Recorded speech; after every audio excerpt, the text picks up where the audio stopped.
शाळेच्या पहिल्या दिवशी आंबेगाव येथील अभिनव एज्युकेशन सोसायटीच्या अभिनव इंग्लिश मीडियम स्कूलमध्ये ढोल ताशाच्या गजरात विद्यार्थ्यांचं स्वागत करण्यात आलं। आंबेगाव येथील Abhinav education society English medium school आणि ज्युनियर कॉलेजमधील चिमुकल्या विद्यार्थ्यांचे प्राचार्य वर्षा शर्मा, प्राथमिक विभागाच्या मुख्याध्यापिका मनीषा शिंदे यांनी आणि शाळेतील सर्व शिक्षकांनी विद्यार्थ्यांना गुलाबाचे पुष्प, शालेय साहित्य देऊन पुष्पवृष्टी करून उत्साहात स्वागत करून प्रवेशोत्सव साजरा केला। यावेळी चिमुकल्या विद्यार्थ्यांचे ढोल ताशाच्या गजरात स्वागत आणि औक्षण करून नवीन शैक्षणिक वर्षातील पहिला दिवस आनंदात साजरा केला। यावेळी संस्थापक अध्यक्ष राजीव जगताप, सेक्रेटरी सुनीता जगताप, सहसेक्रेटरी निर्मोही जगताप यांनीही चिमुकल्यांना आशीर्वाद आणि शुभेच्छा दिल्या।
Hello everyone, myself Varsha Sharma, Principal of Abhinav Education Society's English Medium School and Junior College.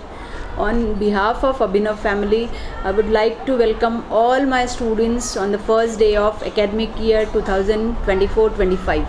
This is the first day. I don't want any of the students to cry or be unhappy. So let's all of us smile and welcome them with great affection and give them a warm welcome.